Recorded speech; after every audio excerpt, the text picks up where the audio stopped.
So నిజమైన జ్ఞానము ఎక్కడ ఉండదట, నిద్రలో కానీ కళలో కానీ జాగ్రత్త అవస్థల్లో కానీ ఉండదట. ఏమంటే అక్కడ ఎంతసేపు విషయ జ్ఞానము, ఏదో ఒక వస్తు జ్ఞానము, ఆ వస్తువుని తెలుసుకోవడము, అనుభవించడం. ఇప్పుడు నిద్రలో ఉన్నదంటే ఏదో మనము అక్కడ జ్ఞానం ఏం లేదు కదా. జ్ఞానం అనేది ఆత్మజ్ఞానం, కేవలం దేవుడి గురించి తెలుసుకునే దాన్ని జ్ఞానం అంటారు. మిగిలిన వాటిని అన్నింటినీ విజ్ఞానం అని, విషయ జ్ఞానం అని అంటారన్నమాట. సో మిగిలిన ఏమన్నా ఉన్నాయి మన దగ్గర అంటే అది ఎక్కువ విషయ జ్ఞానమే ఉంటుంది తప్పితే నిజమైన జ్ఞానం ఉండదు. ఎస్పెషల్లీ నిద్రలో కానీ కల్లో కానీ ఏదన్నా చూస్తున్నాము, అనుభవిస్తున్నాము అంటే అదేంటి, ఏ విషయాలనైతే అది ఎప్పుడు చూసిందో, విన్నాదో, లేకపోతే పూర్వజన్మల్లో కూడా ఏ అనుభవాలు ఉన్నాదో వాటన్నింటినీ కలిపి అది ఒక కల్పనలాగా తయారు చేసి ఒక ప్రపంచాన్ని సృష్టించి మనకి అది స్వప్నంలో చూపిస్తుంది కదా. సో అదేమన్నా నిజమా, అది జ్ఞానమా అంటే కాదంటున్నారు. అలాగే జాగ్రత్త అవస్థలో మన జాగ్రత్తలోనే ఉంటాము, కాకపోతే ఏదో వస్తువుల గురించి తెలుసుకుంటూ ఉంటాం తప్పితే నిజంగా ఆత్మజ్ఞానం గురించి మనం తెలుసుకోనంతసేపు ఏమంటాము, మనకి జ్ఞానం లేదు అని చెప్తాం అనమాట. సో ఆత్మ సాక్షాత్కారంలో ఈ సామాగ్రి ఏమీ ఉండదు. అందుచేత అది మన జాగ్రత్త, నిద్ర, కళ అనే మూడవస్థలు కానిది, ఇతరమైంది. ఇది శుద్ధమైన ప్రకాశించే చైతన్యమయమైన జ్ఞానము. ఇది సత్యమైంది, శూన్యమైంది కాదు. సో దీనికి ఆపోజిట్ ఏంటి, ఈ అవస్థలలో ఇందాక ఏం చెప్తున్నాము, అక్కడ వంత విషయ జ్ఞానం ఉంది, జ్ఞానం లేదన్నాం. కానీ ఇక్కడ మళ్ళీ జ్ఞానం దగ్గరికి వచ్చేసరికి వీటిలో ఇంకా ఇవన్నీ ఉండవు. అక్కడ నువ్వు జాగ్రత్త అవస్థలో ఉన్నావా, నిద్ర, కళ అలా ఏముండదు, అవన్నీ లేని ఒక స్థితి ఉంటుంది. అక్కడ ఏముంటదంట, కేవలం శుద్ధ చైతన్యం ఉంటుంది అనమాట. అక్కడ మన స్థూల సూక్ష్మ శరీరాలు వీటి దేనికి సంబంధం లేకుండా ఉంటది అనమాట. ఆ శుద్ధ చైతన్యాన్ని మనం ఏమంటున్నాము, అదే సత్యమైంది అంటున్నాము. అది సత్యమైంది అనే దాన్ని మీనింగ్ ఏంటి, అది నిన్న ఉంది, ఈ రోజు ఉంది, రేపు ఉంది. అంటే ఎప్పుడు ఉండేది ఏముంటుందో దాన్ని మనం సత్యము అంటాం. అయితే ఎస్పెషల్లీ దాన్ని మనం దేనికి వాడతాము, శరీరానికి వాడము. ఎందుకంటే శరీరము ఈ రోజే ఉంది, అది మళ్ళా కొంతకాలం ముందు వచ్చింది, కొంతకాలం తర్వాత వెళ్ళిపోతుంది, అది ఎప్పటికీ ఉండదు. కాబట్టి సత్యము అనే వర్డ్ దానికి వాడము, నిత్యం కానీ ఆ వర్డ్స్ దానికి చెల్లవన్నమాట. ఎందుకంటే అవి ఉండవు. కాబట్టి ఏ ఆత్మ అయితే ఎప్పుడు నిలిచి ఉంటుందో దాన్ని మనం తెలుసుకోవడాన్ని ఆత్మ సాక్షాత్కారం అంటాము. సో ఆత్మ సాక్షాత్కారానికి ఈ అవస్థలు ఏమీ ఉండవు అంటున్నారు. సో అక్కడ మనకి తెలుసుకునే ఒక జ్ఞానం ఉందంటే ఆ చైతన్యవంతమైన అనుభవం అంటున్నాం కదా, అనుభవం ఏదైతే వస్తుందో ఆత్మ సాక్షాత్కారం అంటున్నాం, శుద్ధ చైతన్యం. అక్కడ ఏదైతే మనం తెలుసుకుంటామో ఆ జ్ఞానమైంది శూన్యం కాదు అంటున్నారు. శూన్యం అంటే ఏంటి, ఏమీ లేనిది, దానికి విలువ లేనిది అని అనుకుంటాం కదా. సో అలా విలువ లేనిది కాదు. ఇక్కడికి వచ్చేసరికి ఆత్మజ్ఞానం అనేసరికి అది మనం ఏ శుద్ధ చైతన్యాన్ని అనుభవంలోకి తెచ్చుకుంటామో అది శూన్యము కాదు, అంటే అది లేనిది కాదు అనేది కాకుండా నిజంగా నిజమైన జ్ఞానమే మనం సంపాదిస్తున్నాం అని చెప్తున్నారు. ఇక్కడ శ్రీ రమణ మహర్షి వారు మానవుడు మామూలుగా గుర్తించే జాగృత, స్వప్న, నిద్రావస్థలను తెలిపి జ్ఞానం యొక్క ఈ అవస్థలను విడదీసి చూపిస్తున్నారు.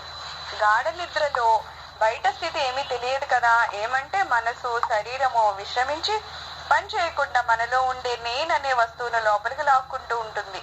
గౌడబారిక కారికలో ఈ శ్లోకాన్ని చూడాలన్నమాట. అయితే ఏమంటున్నారు, ఈ మనసు, శరీరము విశ్రమించి ఎప్పుడైతే మనం పడుకుంటామో, ఎక్కడ గాఢ నిద్ర స్థితిలో ఉంటుందో అక్కడే మరి మనసు కానీ శరీరం కానీ ఈ రెండు కూడా విశ్రమించి ఉంటాయి. రెండు పనిచేయవు. పని చేయకుండా అందులో నేను అనే ఒక వస్తువుని లోపలికి లాక్కుంటూ ఉంటుందంట గాఢ నిద్ర. అందుకే మనం ఏమంటాము, గాఢ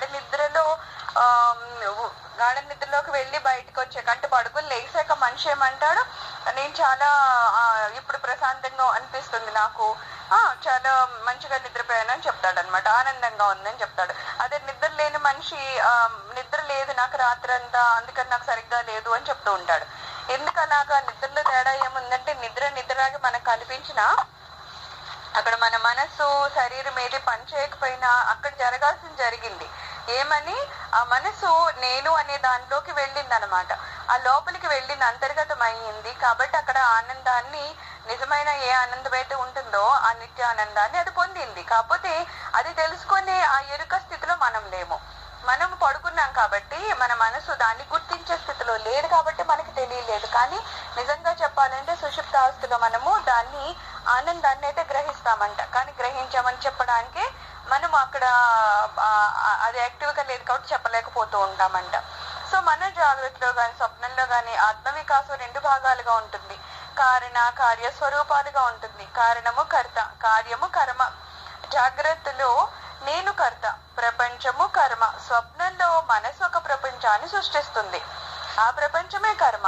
నేను కర్త.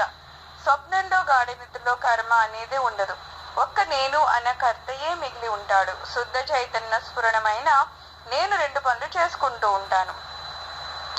అయితే మిగిలిన చోట ఒకటి, ఇప్పుడు శరీరము మనం నిద్ర దాన్ని జాగ్రత్త అవస్థలో ఉన్నామంటే ఆ శరీరం కూడా మెలకుగానే ఉంటుంది, మనసు కూడా పనిచేస్తూ ఉంటుంది. అలాగే కళ్ళ దగ్గరకు వచ్చేసరికి స్వప్నావస్థలు ఏమవుతుంది, శరీరం పడుకుని ఉంటుంది కానీ మనసు పనిచేస్తూ ఉంటుంది, అది ఏదేదో సృష్టించి మనకు చూపిస్తూ ఉంటుంది. అదే మనము సుషుప్త అవస్థలోకి వెళ్ళిపోయామంటే గాఢ నిద్రలో ఏమవుతుంది, ఆ రెండు నిద్రపోతూ ఉంటాయి. సో అక్కడ ఇంకా ఏం మిగులుతుందట, మనసు శరీరం పనిచేయదు కాబట్టి నేను అనే ఒక కర్త మిగిలిపోయి ఉంటుందంట. సో ఆత్మ కనబడకుండా కప్పేస్తుంది, ఇది ఆవరణ మొదటిది. ఇక రెండో పని ఏంటంటే అనేక ఇతర రూపాల్లో స్ఫురించి విజృంభిస్తూ ఉంటుంది, ఇది విక్షేపము. జాగ్రత్తలోను స్వప్నంలోనూ ఈ రెండు పనులు జరుగుతూ ఉంటాయి. మనిషి తన స్వరూపమైన ఆత్మను మర్చిపోతాడు, ఇది ఆవరణ. మన ఆవరణ అవన్నీ ఇంతకుముందు చెప్పుకున్నాం, విక్షేపణ ధర్మాలు అవన్నీ ఏవో చెప్పాం. అక్కడ ఏం చెప్తాడంటే ఎప్పుడైతే మనకి శరీరము మనసు జాగ్రత్తలో ఉంటుందో ఇంకా ఆత్మ గురించి వాడు ఇంకా ఆలోచించడు అనమాట, ఆత్మ జోలికి పోనేపోడు. ఎందుకంటే శరీరం ఎంతసేపు బయట వాటికే కనెక్ట్ అవుతూ ఉంటుంది, బయటది అది చూస్తూ ఉంటుంది, మనసు దాన్ని కనెక్ట్ చేసుకుంటుంది, ఎంతసేపు బాహ్య ప్రపంచంలో తిరుగుతూ ఉంటుంది. సో అక్కడ ఏది పని చేయదట, ఆత్మ అనేది అసలు మర్చిపోతాడు, దాని గురించి అంటున్నాడు. ఈ మర్చిపోవడాన్ని ఏమంటాం మనం, ఆవరణ అంటాము. తాను దేహం అని, మనస్సు అని, బుద్ధి అని, ఈ ప్రపంచం తనకంటే వేరని అనుకోవడమే విక్షేపము.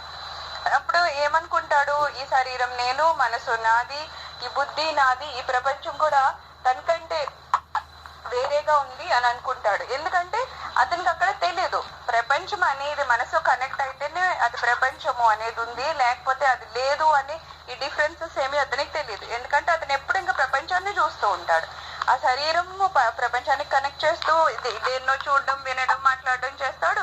ఆ విషయాన్ని గ్రహించడానికి ఏమో మనసు కూడా అక్కడే పెడుతూ ఉంటాడు. కాబట్టి అసలైన ఆత్మ అనే దాన్ని పక్కన పెట్టేశాడు. కాబట్టి ఏమవుతుంది, అక్కడ తను వేరు ప్రపంచం వేరు అని అలాగే చూడడం అది చేస్తూ ఉంటాడు. ఈ ప్రాసెస్ ఏమంటాం మనం, విక్షేపము అని అంటాం అనమాట. ఇక్కడ నేను తన అసలు స్వరూపాన్ని మర్చిపోయి దేహం మొదలైనవి లేవని నమ్మి వ్యవహరించడం విక్షేపము. అయితే తను ఏమనుకుంటది, దేహమే నేను అవి ఇవి అనేసుకుంటది తప్పితే అసలైన నేను అనే ఆత్మ ఉంది అనే విషయం ఇంకా అసలు ఆవరణ విక్షేప దోషాలు ఉన్నంతసేపు మనకి అవన్నీ అసలు ఆత్మ జోలికి అయిపోనే పోవన్నమాట. అక్కడ ఎంత మనసు శరీరము ఇవే పనిచేస్తూ ఉంటాయి అన్నమాట. ఈ జాగ్రత్త స్వప్న రెండింటితోనూ తనకంటే వేరైన వస్తువులను అనుభవిస్తూ ఉంటాడు మనుషులు. ఒకటి జాగ్రత్త అవస్థలో ఎక్కడైతే మెలకుగా ఉన్నాడో, ఎక్కడైతే కళ వరకు వెళ్తున్నాడో ఆ రెండిట్లో కూడా ఏమవుతూ ఉంటది, వేరే వాటిని అనుభవిస్తూ ఉంటాడు. అంతే కదా, జాగ్రత్త అవస్థలో బాహ్య ప్రపంచంలో ఉంటాడు, స్వప్న అవస్థలో కళల్లో ఉంటాడు. కళ కూడా అతని మనసు ఏదో ఒక ప్రపంచాన్ని తయారు చేసింది, అందులో కూడా కష్ట సుఖాలు వస్తూ ఉంటాయి, కళల్లో కూడా మనం అన్ని అనుభవిస్తాం. సో అక్కడ కూడా అనుభవించాడు. సో ఒక రకంగా చెప్పాలంటే అక్కడ కూడా ఒక ప్రపంచంలో అనుభవిస్తూ ఉన్నాడు. ఈ రెండిట్లో ఎక్కడ వేటిని అనుభవిస్తున్నాడు, వేరే వస్తువుని అనుభవిస్తున్నాడు. ఓకే, సో ఇక్కడ కర్త కర్మ క్రియాకలాపంలో వ్యవహరిస్తూ ఉంటాడు. మహర్షి ఈ రెండు అవస్థలను గ్రహణము అని పేర్కొన్నారు. అంటే తనకంటే వేరైన ఒక వస్తువును గుర్తించడము. సో ఈ రెండు మనకి మూడు అవస్థలు ఉన్నాయి, కానీ ఇక్కడ ఎంతసేపు రెండు అవస్థలు చెప్తున్నారు. ఏంటది, జాగ్రత్త స్వప్న అవస్థలలో మనిషి స్థితి ఎలా ఉంటదని చెప్తున్నారు. మనిషి స్థితి ఎలా ఉంటుందంట, ఒక గ్రహణం పట్టుకుంటే ఎలా ఉంటుంది అలా అనమాట. ఎందుకంటే తనకంటే వేరైన ఒక వస్తువుని చూస్తూ ఉంటాడు. అది తను ఎంతసేపు నేను వేరు, నేను అనేది కూడా ఏంటి, శరీరం అనుకుంటాడు. ఈ శరీరం వేరు, ప్రపంచం వేరు అనుకుంటాడు. ఆ ప్రపంచంతో ఏదో రకంగా సుఖ దుఃఖాన్ని అనుభవిస్తూ ఉంటాడు అనమాట. సో ఆ డిఫరెన్స్ ఉండేదాన్ని ఏమంటున్నాము, ఒక గ్రహణం లాగా స్వామి వారు అలా కంపేర్ చేస్తున్నారన్నారు. ఇది తన స్వరూపాన్ని గుర్తించడము. ఆత్మానుభూతి ఎలా అవుతుంది, ఆత్మ ఒకటే గుర్తించబడవలేను కదా, ఆత్మ కంటే వేరుగా నీవు గాని మరి ఒకటి గాని ఏదీ లేదు కదా. ఆత్మ ఈ కర్త కర్మ క్రియాకలాపానికి అవతలు ఉన్నది కదా. అయితే ఇక్కడ ఏమంటున్నారు, నువ్వెంతసేపు మరి బాహ్య ప్రపంచాన్ని చూస్తున్నావు అంటే ఆత్మస్వరూపాన్ని ఎలా తెలుసుకోగలవు అంటున్నారు. అంతే కదా, ఆత్మస్వరూపం దగ్గరికి వచ్చేసరికి ఏమవుతుంది, ఇంకా బాహ్య ప్రపంచం అనేది ఏముండదు. ప్రపంచం ఏంటి, మన శరీరం కూడా మనకి ఉండదు అనమాట. ఇక్కడ ఏమంటున్నారు, కర్త కర్మ క్రియ ఏమి జరగవంటున్నారు. కర్త ఎవరు, మనము. క్రియ ఏంటి, దేన్ని చూస్తూ అనుకుని క్రియ అంటాము. కర్మ ఎవరు? ఆ ఎదురుగుండా దేన్ని చూస్తున్నామో అది. అలాగ మూడుగా ఉన్నది ఆ త్రిపుటి ఏదైతే ఉందో అవి మనకి జాగ్రత్త స్వప్న అవస్థలలో ఉంటాయి. కానీ ఆత్మ స్వరూపం దగ్గరికి వచ్చేసరికి అక్కడ ఆత్మ దగ్గర ఇంకా నేను కూడా ఉండను. నేను అంటే ఆ శరీరం దేన్నైతే నేను అనుకుంటున్నానో అది ఉండదు. ఏది చూడాలి అని అనుకునే ఒక ప్రాసెస్ ఉండదు. ఆ కర్మ ఎవరో దేన్ని చూడాలనుకుంటున్నా అది ఉండదు. అవన్నీ కలిసిపోతాయి అన్నమాట. కేవలం ఎరుక అనేది ఒకటి ఉంటుంది. అది కర్త కర్మక్రియ అనడానికి లేదు, కాకపోవడానికి లేదు, అంతా ఒకటే. ఇంకా పర్టికులర్ గా అది వేరే ప్రపంచం అనడానికి లేదు, నేను కాంతి ఏదో వేరే వస్తువు అనడానికి లేదు. సో అలాంటి ఒక స్థితికి వెళ్ళడాన్ని, ఆ అవస్థని మనం ఆత్మ సాక్షాత్కారం అంటాం. సో అక్కడ ఏం చెప్తున్నారు, ఎలా అయితే నువ్వు జాగ్రత్త స్వప్న అవస్థలలో వేరే వాటిని అనుభవించావో అలాగా ఆత్మ సాక్షాత్కారం స్థితిలో అయితే అనుభవించలేవు అంటున్నారు. ఎందుకంటే అక్కడ వేరే వేరే వస్తువులు ఉన్నాయి, వాటిని చూస్తున్నాము, వాటిని అనుభవిస్తున్నాం. కానీ ఆత్మ దగ్గరికి వచ్చేసరికి నేనే నేను అనుకునే నా శరీరమే అక్కడ ఉండదు. నా శరీరము చలించడము నాకు తెలియదు, నా ఆలోచనలు ఉండవు అనమాట. ఏమి ఉండవు, ఏమీ లేని ఒక స్థితిని మనం ఆత్మ సాక్షాత్కారం అని అంటాం అనమాట. సో ఈ గ్రహణం ఉండే జాగ్రత్త స్వప్న దశల్లో ఆత్మానుభూతి ఎలా వస్తుంది? అయితే ఈ గాఢ నిద్ర సంగతి ఏంటి? సరే, ఇక్కడ జాగ్రత్త స్వప్న చెప్పారు, మరి సుషుప్తి అవస్థ కూడా మనకుంది కదా, గాఢ నిద్ర అనేది ఒక అవస్థ ఉంది కదా, మరి అక్కడెందుకు మరేం మాట్లాడలేదు అంటే, ఇక్కడ నేను బయట ఇతర వస్తువుగా స్ఫురించే విక్షేపం లేదు, కానీ ఆత్మ వస్తువును మరుగుపరిచే ఆవరణము ఉంది. అయితే ఏమైంది ఇక్కడ? సరే, బయట వస్తువు విక్షేపం అంటే బయట నుంచి జరిగేది కదా, ఆ విక్షేపం అంటే మనం బయట ఈ శరీరం పడుకుంది కాబట్టి బయట నుంచి వినడానికి చూడడానికి అట్లా ఏమీ లేవు, ఓకే, ఆ విక్షేపం అనేది లేదు. కానీ ఇక్కడ ఏమైపోయిందంటే, మరి లోపల వెళ్ళినా ఆ లోపల తెలుసుకోవడానికి ఒక ఎరుక అంటున్నాం కదా, ఆ ఎరుక లేదు. ఎందుకంటే మరి మన మనసు అదంతా నిద్రపోతుంది కదా, అది కూడా తెలుసుకునే స్థితిలో లేదు. సో దాన్ని ఏమంటున్నారు? ఆవరణ అంటున్నారు అనమాట. లోపల ఆవరణ అంటే ఏదో ఒకటి దాన్ని ముసుగు వేసేసి ఉంచడం అనమాట. సో ఏమవుతుంది, లోపలైతే మన సుషుప్తి అవస్థలో కూడా మన ఆనందాన్ని చూస్తాము, అంతర్ముఖం అవుతాము, ఆ లోపల ఆత్మ స్థితికి వెళ్ళిపోతాము, అక్కడ ఆనందంగా ఉంటాం. కానీ అక్కడ ఆనందంగా ఉన్నామని తెలుసుకొని ఒక ఎరుక అనేది ఉంది. ఇది ఎరుక అనేది మనసు బుద్ధి కాదు, అది ఇంకొకటి. ఒక ఎరుక అనేది దానికి అది ఒక పదాన్నే వాడతారు, అంటే జస్ట్ తెలుస్తుంది అంతవరకునే. ఒకటి ఏదో జరుగుతుందని తెలుస్తుంది తప్పితే దాంట్లో శరీరం కానీ ఈ మన మనసు కానీ, మనసు అంటే ఏముంది? ఆలోచనలు కదా, ఆలోచన పరంపర. సో ఆలోచనలు ఉండవు, శరీరము ఉండదు, బుద్ధి పనిచేయదు, ఆ ప్రపంచం అనేది ఉండదు, ఏమీ లేని ఒక స్థితి ఉంటుంది. అయితే మరి నిజంగా మనం గాఢ నిద్రలోకి వెళ్ళిపోయినప్పుడు కూడా నిజానికి అన్ని పని చేయట్లేదు కదా. కానీ మరి గాఢ నిద్రనే మనము ధ్యానం అని ఎందుకు అంటలేదు అంటే, ధ్యానంలో ఎరుక అనేది ఒకటి ఉంటది అనమాట. ఎరుక అంటే తెలుసుకోగలుగుతాం.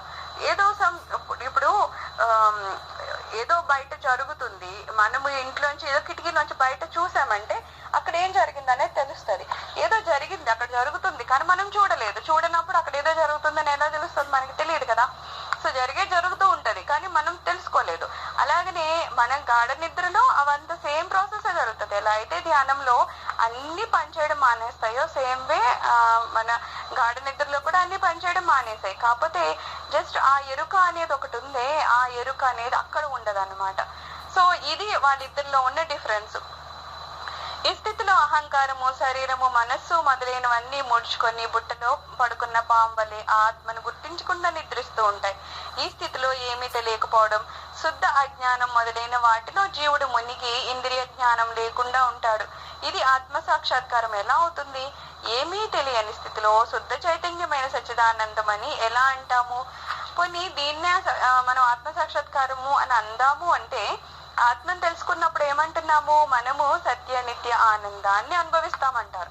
ఆనందాన్ని అనుభవించాలంటే మనకి తెలియాలి కదా, మనకి తెలిస్తే కదా ఆనందాన్ని అనుభవిస్తాం. మనకి అసలు ఏమీ ఎరికే లేకపోతే, మనకి తెలిసే స్థితే లేకపోతే ఆనందాన్ని ఎలా అనుభవిస్తాము? కాబట్టి గాఢ నిద్రలో ఆ స్థితిలో ఉన్నా సరే ఆనందాన్ని అనుభవించట్లేదు, కాబట్టి దాన్ని మనము ఈ శుద్ధ చైతన్యం అనడానికి వీలు లేదు, ఆత్మ సాక్షాత్కారం అని అనడానికి వీలు లేదు అని చెప్తున్నారు అనమాట. సో ఏమీ తెలియని స్థితిలో శుద్ధ చైతన్యం సచ్చిదానందం అని ఎలా అనగలము? కాబట్టి తేలింది ఏంటంటే ఆత్మానుభూతి నిద్ర, కళ, జాగ్రత్త స్థితుల కంటే విలక్షణమైన ఒక అనుభవం వల్ల తెలుసుకునేదే కానీ చెప్పేది ఏమీ కాదు. కానీ దాన్ని ఏదో విధంగా సూచించడం కొరకు శ్రీ మహర్షి వారు ఇది శుద్ధ జ్ఞానము, శుద్ధ చైతన్యము, ఆత్మ ప్రకాశము కానీ శూన్యం మాత్రం కాదు అని నిర్వచిస్తున్నారు. శూన్యం మాత్రం కాదు అని చెప్పవలసి వచ్చిందంటే కర్త కర్మ క్రియ వల్ల కరిగే జ్ఞానము కాదన్నారు కదా. మరి ఇది కాకుండా ఇంకేం జ్ఞానం గాని అనుభూతి గాని ఏముంటది అని శంక కలగవచ్చును. సో ఇక్కడ ఏమంటున్నారు, ఇందాక నుంచి ఆ శూన్యం శూన్యం కాదు అనే వర్డ్ ఎందుకు వాడుతున్నారు అంటే, ఎక్కడైతే ఇప్పుడు మనము ఒకదాన్ని అనుభవించాలంటే కర్త కర్మ క్రియ ఉండాలి. ఇప్పుడు నేనున్నాను, నేను నా కళ్ళతో ఒక మంచి అందమైన గులాబీ పువ్వుని చూస్తున్నాను, అది కర్మ, నేను కర్తని. ఆ చూస్తున్నాను, ఆ చూపేమో క్రియ. ఈ మూడు ఉంటేనే కదా నేను ఒక అబ్బా అది ఎంత బాగుందని నేను ఆనందించాను ఒక గులాబీ పువ్వుని చూసి అంటే, అక్కడ గులాబీ పువ్వు ఉండాలి, ఆ చూపు ఉండాలి, చూసే నేను ఉండాలి, ఇంకా చెప్పాలంటే దీని అంతటిని కనెక్ట్ చేసే మనసు ఉండాలి. అవును నువ్వు తీసుకుంది బాగుందని బుద్ధి నాకు డిక్లేర్ చేయడానికి అది ఉండాలి. ఇన్ని ఉన్నప్పుడు అక్కడ ఏదో జరుగుతుంది. కానీ ఇవన్నీ మరి మనం నిద్రపోతున్నాము అన్నారు. లేకపోతే ఆత్మ సాక్షాత్కారం స్థితిలో ఇవన్నీ పని చేయవు అన్నారు. మరి ఇవన్నీ పని చేయకపోయినా సరే ఆనందం వస్తుందని చెప్తున్నారు కదా. మరి ఆనందం ఎలా, మనకి ఇదే డౌట్ రావాలి కదా. ఎందుకంటే ఒక ఆనందాన్ని పొందాలంటే నేను అక్కడ ఉండాలి. నా చూపు లేకపోతే నేను చెవితో వినడము, లేకపోతే దాన్ని నోట్లో పెట్టుకొని రుచి చూడడము, ఇట్లా ఏదో ఒకటి జ్ఞానేంద్రం అయితే అక్కడ పని చేయాలి, ఏదో ఒకటి కనెక్ట్ అవ్వాలి. కనెక్ట్ అయితేనే కదా నేను ఆనందాన్ని గ్రహిస్తాను. మరి ఇక్కడ మీరు చూస్తేనేమో జ్ఞానేంద్రాలు పనిచేయమంటున్నారు, ఆలోచనలు పనిచేయమంటున్నారు, అక్కడ అవతలు కూడా ఏ కర్మలు లేవంటున్నారు. మరి ఏమీ లేకుండా మరి ఏదో ఆనందం అంటున్నారే, అది ఎలా పొందుతాము అని అంటారేమో. దాన్ని అందుకని ఏం చెప్తున్నారు, అది శూన్యం మాత్రం కాదు. శూన్యం అంటే అక్కడ ఏమీ లేదు అనడానికి లేదు, ఏదో ఉంది అని చెప్పడాన్ని శూన్యం కాదంటాం, ఏమీ లేదు అనడానికి శూన్యం అనేస్తాం. సో శూన్యం అయితే కాదు. మరి ఎలా అంటే ఇక్కడ ఏమంటున్నారంటే నువ్వే అనుభవించు అంటున్నారు, అది మేము చెప్పడానికి సాధ్యం కాదు అని చెప్తున్నారు. ఎలా అయితే మనము స్వీట్ ఏదో కొత్త ఊరికి వెళ్ళాము, అదేదో కొత్తగా వెరైటీగా కనిపిస్తుంది బాగుందని కనిపిస్తుంది. అప్పుడు ఆ అబ్బాయిని బాబు ఇదేంటి అని అడిగామనుకో స్వీట్ అండి అంటాడు. ఇంకా టేస్ట్ ఎలా ఉంటదంటే వాడు కాసేపు ఏం చెప్పాలో అర్థం కాక అంటేనండి ఏదో ఇప్పుడు మీరు కాజు కట్లీ తింటే అలా ఉంటదేమోనండి అంటారు. అప్పుడు కాజు కట్లీ అంటాం కదా, ఇది ఎందుకు అంటాము? సో వాడికి ఏంటంటే ఏదో కంపేర్ చేయాలి కూడా చెప్తాడు తప్పితే దాని రుచి అది పర్టికులర్ గా అది అవ్వదు కదా, దేనికి అది ఉంది. సో ఈ ఆత్మ సాక్షాత్కారం అనేది మాత్రం ఎవరికి వాళ్ళు అనుభవించి తెలుసుకోవాలి తప్పితే వేరే వాళ్ళు పదాలలో చెప్పలేరు. కానీ మరి ఎందుకండి మనకి ఇంతసేపు పాప మహర్షి గారు ఇన్ని రకాలుగా చెప్తున్నారంటే అక్కడ ఒకటి ఉందయ్యా వెళ్ళు దాన్ని అనుభవించు అని మనకి చెప్పడం కోసం ఆయన చెప్తున్నారు. సో ఏమంటారు, ఈవెన్ గురువులే కాదు భగవంతుడు కూడా నీకు ఆత్మ సాక్షాత్కారాన్ని కలిగించలేడు, కలిగే విధానాన్ని మాత్రం చెప్పగలడు అని చెప్తారనమాట. సో ఏంటంటే మరి ఎందుకండి అంటే మనిషి అసలు బతికేదే ఎందుకు? ఇప్పుడు మనం కూడా దేని గురించి కొట్టుకుంటున్నాం, ఏదైనా కష్టం రాగానే బాగుంది కష్టం అంటాం, లేదు కదా వెంటనే ఏమంటాం, అరే కష్టం వచ్చిందండి మాకు సుఖం కావాలన్నా, ఎవరు కోరుకునేదన్నా సుఖాన్నే కదా. సో మనం ఏ సుఖాన్ని అయితే కోరుకుంటున్నామో, ఏ సంతోషం ఏ ఆనందం కోసమో తప్పని పడుతున్నామో, ఒక మనిషికి పొద్దు నుంచి రాత్రి వరకు ఎందుకు కష్టపడతాడు, ఏదో డబ్బులు సంపాదిద్దాం అనుకుంటాడు. ఆ డబ్బులు దేనికి? అది దాంతో ఏదన్నా మంచి వస్తువులు కొనుక్కుంటేనో, ఎక్కడికైనా తిరగడానికి వెళ్తేనో, మంచి దుస్తులు వేసుకుంటేనో, వీటి వలన సంతోషంగా ఉంటానని. ఆఖరికి మనం పాయింట్ ఎక్కడికి వస్తామంటే మనం ఏం చేసినా ఆఖరికి దేన్ని పొందడానికంటే ఒక ఆనందాన్ని పొందడానికి. మరి నువ్వు ఇన్ని కష్టాలు పడుతున్నావు కదయ్యా, అది ఎక్కడెక్కడెక్కడో నేను ఎత్తుక్కుంటున్నావు, అది ఎక్కడో లేదు నీలోనే ఉంది ఆనందం అని చెప్పడానికి గురువు గారికి మనకి ఇన్ని రకాలుగా చెప్తున్నారు. ఇంత బాగుందండి అంతా చెప్పారు, మరి అది ఏదో కూడా మీరే చెప్పచ్చు కదా అంటే అది చెప్పడానికి ఇంకా కుదరదు, అంతవరకునే నేను చెప్పగలను, అక్కడి నుంచి మాత్రం అనుభవపూర్వకంగా మీరు తెలుసుకోవాలని చెప్తారు. ఓకే, ఇది కాకుండా ఇంకే జ్ఞానం గాని అనుభూతి కానీ ఏముంది అనే శంక కలుగుతుంది. ఆత్మ స్వప్రకాశము దీపం వంటిది, దీపాన్ని గుర్తించడానికి ఇంకో దీపం ఎందుకు, అదే కనబడుతుంది. నిద్ర వంటి 3 స్థితులు ఈ తురీయం నుండి వచ్చాయి. తురీయ స్థితి ఆత్మ సాక్షాత్కారము. అయితే మనకి 3 అవస్థలు ఉంటాయి, కానీ ఈ మూడోది కూడా దాటుకొని ఇంకొకటి ఉందట, దాన్ని తురీయ అవస్థ అంటాం అనమాట. తురీయ అవస్థలు ఎలా ఉంటుందంటే గాఢ నిద్ర లాగానే ఉంటుంది, కానీ అక్కడ దాన్ని తెలుసుకునే ఒక ఎరుక అనేది మనకి ఉంటుందన్నమాట. సో దీన్ని ఏమంటారంటే మీకు మీరు స్వయంగా మీరు అనుభూతిని చెందండి అని చెప్తారనమాట.